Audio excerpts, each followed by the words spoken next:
আসসালামু আলাইকুম everyone, welcome to physics manual. Engineering অ্যাডমিশনের জন্য সবচাইতে বেশি যে বইটা ইম্প্যাক্ট রাখে সেটা হচ্ছে ইঞ্জিনিয়ারিং কোয়েশ্চেন ব্যাংক। আমরা যখন ইঞ্জিনিয়ারিং এর জন্য প্রস্তুতি নেওয়া শুরু করি তখন আমরা অনেকেই কনসেপ্ট বুকের দিকে ফোকাস করি, বাট কথা হচ্ছে যে তুমি যদি ইঞ্জিনিয়ারিং এর জন্য কলেজের ফার্স্ট থেকে মোটামুটি প্রিপেয়ার থাকো, অর্থাৎ তুমি যদি ফার্স্ট থেকে ডিসাইড করে রাখো যে তুমি ইঞ্জিনিয়ারিং এর প্রিপারেশন নিবা, সো তখন তোমার আসলে ভার্সিটির অ্যাডমিশনে বা ইঞ্জিনিয়ারিং ভার্সিটির অ্যাডমিশনে গিয়ে আর নতুন করে কনসেপ্ট বুকের দিকে ফোকাস করা উচিত না বলে আমি মনে করি। তখন তোমার মেইন বুক হিসেবে ট্রিট করা উচিত ইঞ্জিনিয়ারিং কোয়েশ্চেন ব্যাংকটাকে। সো ইঞ্জিনিয়ারিং কোয়েশ্চেন ব্যাংকটা যদি তুমি ভালোভাবে ফোকাস করতে পারো, এটা যদি ভালো করে সলভ করতে পারো, তোমার জন্য এটা অনেক বেশি হেল্পফুল হবে। ইঞ্জিনিয়ারিং কোয়েশ্চেন ব্যাংক সলভ করবা, তখন যদি কোনো প্রবলেম ফেস করো সেটা টাইপ না দেখে তুমি কনসেপ্ট বুকে চলে যাবা। সো আমি তোমাদের জন্য একটা সিরিজ নিয়ে আসছি, সেটা হচ্ছে ইঞ্জিনিয়ারিং কোয়েশ্চেন ব্যাংক সলভের। সেটা পার্ট 1 আজকে আমি দিচ্ছি তোমাদের কাছে। সো আমি এখানে মেইনলি উদ্ভাসের বইটাকে ফলো করতেছি, উদ্ভাসের ইঞ্জিনিয়ারিং কোয়েশ্চেন ব্যাংকটাকে। তো আজকের পার্ট 1 এ টপিক থাকবে ম্যাট্রিক্সের। যেহেতু ম্যাথের শুরু করতেছি, ম্যাথের ফার্স্ট টপিকটাই আছে, অধ্যায়টা আছে ম্যাট্রিক্স। তো আমি সেটারই টাইপ 1-2 আমি আজকে কভার করতেছি।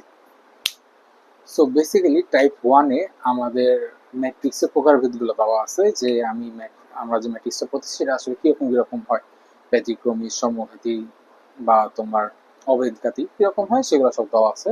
তো সেই টপিকের যে ফার্স্ট ম্যাথটা আছে সেটা হচ্ছে যে এখানে ধরো দেখো একটা ম্যাট্রিক্সের বলা আছে যে বর্গ ম্যাট্রিক্স। সো ম্যাট্রিক্সটা হচ্ছে আমাদের এ, যেখানে এ কে এর ভুক্তিগুলোকে আমরা এ আই জে দ্বারা ডিফাইন করতেছি। এন্ড বলা আছে যে এখানে এ আই এর একটা কন্ডিশন দেওয়া আছে। কন্ডিশনটা কি?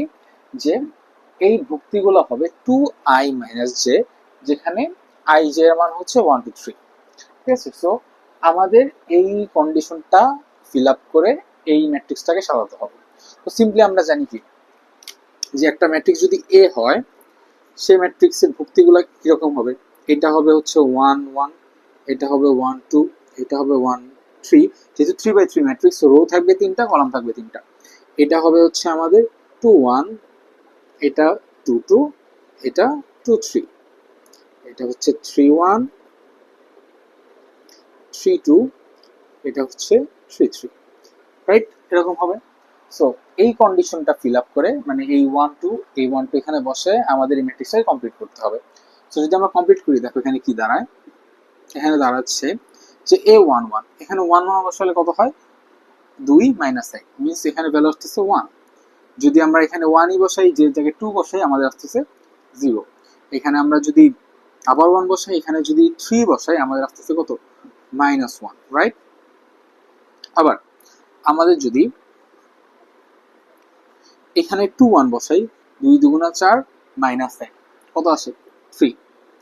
এখানে পরে আসতেছে 2 2 4 -2, মিনস 2। 2 2 4 -3, মিনস 1। এরপরে আসতেছে হচ্ছে 3 2 6 -1, 5। এরপরে আসতেছে 3 2 6 -2, মিনস 4। এরপর আসতেছে 3 2 6 -3, মিনস 3। এই হচ্ছে আমাদের ম্যাট্রিক্সটা আসছে। সো আমাদের কোয়েশ্চেনে অপশনে দেওয়া ছিল যে ম্যাট্রিক্সটা অভেদঘাতী কিনা, ব্যতিক্রমী কিনা। সো আমরা দেখতেছি যে এইটাকে আমরা ফার্স্টে একটা কন্ডিশনে ফেলতে পারি, যে এইটার আমরা ডিটারমিনেন্টটা বের করি। আমরা যদি নির্ণায়কের মানটা বের করি, সেটা যদি আমাদের ডিটারমিনেন্টের মান যদি 0 হয়, আমরা বলতে পারি ম্যাট্রিক্সটা ব্যতিক্রমী ম্যাট্রিক্স হবে। সো দেখি ডিটারমিনেন্টের মান 0 হয় কিনা। তো সিম্পলি দেখো, এখানে যদি আমরা যে কোনো একটা সারি বা কলাম বরাবর বিস্তার করি, এখানে যেহেতু 0 আছে, আমি এই সারি বরাবর বিস্তার করতেছি। যদি বিস্তারটা করে আমাদের কি দাঁড়ায়?